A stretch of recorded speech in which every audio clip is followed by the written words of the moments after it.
a question for you. Have you ever stretched the truth about your qualifications or experience in order to get a job? According to a new survey from CareerBuilder, nearly half of employers say they've caught a lie on a job applicant's resume. CTV's chief financial commentator, Pattie Lovett-Reid, joins us now with more from our downtown studios. And Pattie, I know this about you. You used to be a people manager before you joined CTV, so you were in charge of hiring a lot of people. I certainly was, and you know, it was an area that they were required to answer the phones. It was a call center that helped people manage their money. And so, of course, when you're checking a resume, which, by the way, you don't spend all that long on, you really look to see, do they have the qualifications? It's sort of the ante to get people in for the interview. And then you do your due diligence after the fact, and you find out that they can't manage their own credit rating. You have to let some go. So you got to be really careful about what you say, and even sometimes what you omit, because often details do come out.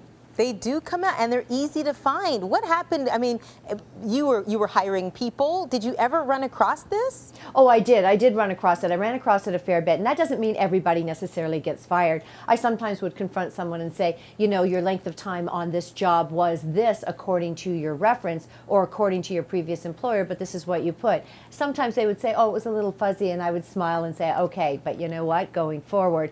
Again, other things were a little more serious. People would suggest that they had a degree, and they didn't have a degree. Maybe they went to a university for a course, but that's not a degree. I once went to Harvard for one day. I can't put on my resume, I went to Harvard, because it's just not authentic. So when I looked at this CareerBuilder report, I thought, isn't it interesting? It's a very competitive environment, and you want that interview. So here's what a couple of people say they do when you look at the statistics. Embellish their skill set, 58%. Embellish responsibility, stretch it out a little bit. Maybe you're managing people, and it's 2 as opposed to 25. 53%. Job titles, subject to interpretation, 32%. Dates of employment, accolades and awards, 20%. Embellish those as well. Why do people feel the need to stretch the truth? Why not just tell people who you are and what you've accomplished and go from there? You know, I was thinking about that, Marcy, and I thought about it. Before you post a picture on Facebook, and I've just joined Instagram, and I think about it and I think, oh, do I want to filter that picture? Can I make it just look a little better? In this perfect world, that's exactly what everyone wants. And when an employer says, these are the 5 skill sets I'm looking for a job, in the CareerBuilder survey said just because we ask for it doesn't mean that we expect you to have all 5 skill sets.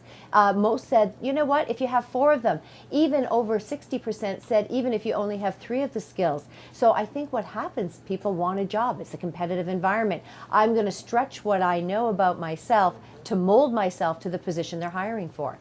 You know, I want to just talk about, you mentioned hampering future prospects if people, you know, tell these white lies as you call them. But what should people be including? Well, you know what? I think it's so important to get it on one page. I think it's important to say, if you've got a personal website and you can refer people to it, great. Always do a covering letter. Address the covering letter to the person that's actually hiring, so you're making it personalized. You want to follow up. But can I tell you the best piece of advice I personally have ever received? Please do. If you actually get to the interview stage and you want to distinguish yourself amongst everyone else, say this to them. I really want this job. People forget to say that. And after you say, I really want this job, tell them that no one's going to work harder for you than I will. And if you actually mean it, you stand a really good chance of standing out from the crowd. It's not going to ever be about the resume. Here's a statistic. Nearly 1 in 4 employers said they spent less than 60 seconds looking at the resume, and 65% said we didn't spend more than 5 minutes. Wow. The resume needs to be accurate. Where you get to shine is on the one-on-one. A lot of people following your good advice on Twitter. They can follow you on Instagram now, Miss Pattie. 5 days. There you go. There you go. Thanks so much. Great to see you. Thanks, Marcy. You can read more in Pattie's blog on our website.